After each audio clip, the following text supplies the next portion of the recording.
Varahi silks వారి grand festive celebrations పొందండి 10,000 రూపాయలు ఆపై కొనుగోలుపై బంగారు నాణెం ఉచితంగా.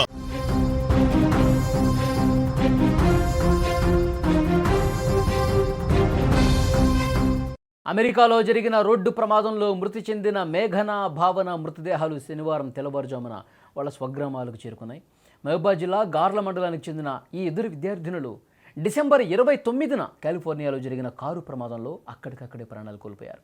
వీరి మరణ వార్త విని కుంగిపోయిన కుటుంబ సభ్యులకు ఆ మృతదేహాలు దాదాపు 2 వారాల నిరీక్షణ తర్వాత ఇంటికి చేరుకోవడంతో గ్రామాల్లో విషాదకర వాతావరణం నెలకొంది. పుల్లఖండం గ్రామానికి చెందిన మేఘన, మొలకనూరుకు చెందిన కడియాల భావన చిన్నప్పటి నుంచి ప్రాణ స్నేహితులు. ఉన్నత విద్య కోసం ఎన్నో కలలతో అమెరికా వెళ్లారు. అక్కడ చదువు పూర్తి చేసుకుని గొప్ప స్థాయిలో ఇంటికి తిరిగి వస్తారని వారి తల్లిదండ్రులు 1000 కళ్ళతో ఎదురు చూశారు. కానీ విధి మరోలా తలిచింది. విదేశీ గడ్డపై జరిగిన ప్రమాదం వారి నిండు 100 ఏళ్ల జీవితాలను చిదిమేసింది. తమ బిడ్డలు శవ పేటికల్లో తిరిగి రావటం చూసి తల్లిదండ్రులు కన్నీరు మున్నీరుగా విలిపించారు.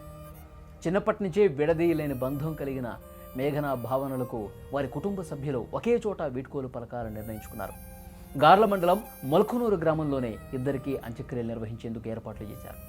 ఈ అంత్యక్రియలకు రాజకీయ ప్రముఖులు, స్థానిక ప్రజలు భారీగా వచ్చారు. మంచి భవిష్యత్తు ఉన్న ఇద్దరు యువతులు ఇలా అకాల మరణం చెందడం చాలా బాధాకరమని గ్రామస్తులు కూడా ఆవేదన వ్యక్తం చేశారు.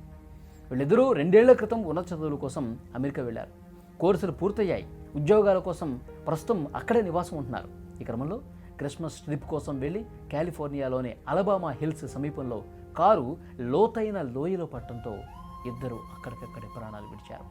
ఎప్పుడూ స్నేహంగా ఉండే వాళ్ళిద్దరూ కూడా ఈ విధంగా వాళ్ళు స్నేహం కొనసాగిస్తూనే ఒకే దగ్గర ఉంటూ, ఒకే దగ్గర చదువుకుంటూ, ఒకే దగ్గర ఉద్యోగాల కోసం ప్రయత్నాలు చేసుకుంటూ ఎప్పుడూ కలివిడిగా సంతోషంగా ఉన్నటువంటి ఆ స్నేహం వాళ్ళు ఈ లోకాన్ని విడిచి వెళ్ళేటప్పుడు కూడా అదే స్నేహంతో ఉండి ప్రాణాలు విడిచారు. చాలా బాధ కలిగించే విషయం.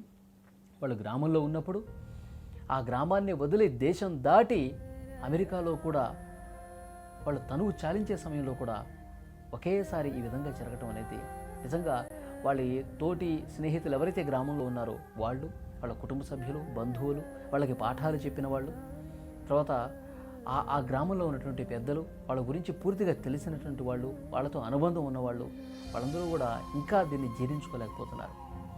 వాళ్ళు కంటతడి పెట్టుకుంటున్నారు. వాళ్ళ అంత్యక్రియలు జరిగేటప్పుడు చాలా అంటే చాలా గ్రామం మొత్తం కన్నీళ్లు పెట్టుకున్నటువంటి పరిస్థితి ఉంది. ఒకసారి దృశ్యాలు చూస్తే మీకు అర్థమవుతుంది.